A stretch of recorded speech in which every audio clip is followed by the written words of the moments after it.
آپ سب خیریت سے ہوں گے۔ آپ صفحہ نمبر 105 پر نذیر اکبر الہ آبادی کی پڑھائی کریں گے کہ نذیر اکبر الہ آبادی کا اصل نام کیا تھا، وہ دلی کے رہنے والے تھے، ان کے والد کا کیا نام تھا، اور نذیر اکبر الہ آبادی جو اپنے ماحول میں ارد گرد دیکھتے تھے اکثر ان کی شاعری میں موجود ہوتا تھا۔ وہ نظم کے شاعر نہیں، وہ نظم کے شاعر تھے، مگر غزلیں بھی وہ لکھی تھی انہوں نے۔ پھر آپ اس میں پڑھیں گے کہ آخری عمر پہ ان کی کیسے وفات ہوئی، وہ جس اگست 1830 کو وہ فوت ہوئے، یہ سب آپ ان کے بارے میں پڑھیں گے۔ اس کے بعد آپ صفحہ نمبر 106 پر برسات کی بہاریں، آپ کو پتہ ہے نا برسات کی بہاریں کا مطلب یہ ہے کہ جب برسات میں بارشیں شروع ہو جاتی ہیں اور ہر طرف سبزہ ہی پیدا ہو جاتا ہے، تو اس کی وجہ سے کیا ہوتا ہے،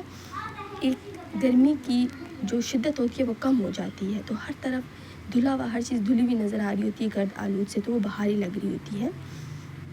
اس ہوا میں کیا کیا برسات کی بہاریں، مطلب کہتے ہیں جب برسات میں ہوائیں چلتی ہیں تو اس میں کیا ٹھنڈک ہم فیل کرتے ہیں، سبزوں کی لہلہاہٹ، مطلب سبزہ ہر طرف لہلہا رہا ہوتا ہے، اور باغات میں بھی لگ رہا ہوتا ہے، پھول بھی کھل رہے ہوتے ہیں، بوندوں کی جھمجھماہٹ، قطرات کی بہاریں، مطلب بارش کی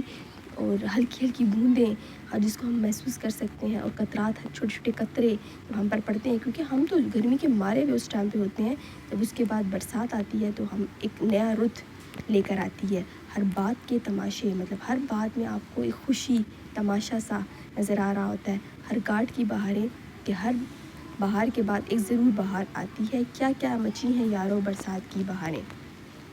پہلے مسئلے کی تشریح جو ہے وہ آپ نے اپنی کاپی میں کرنی ہے۔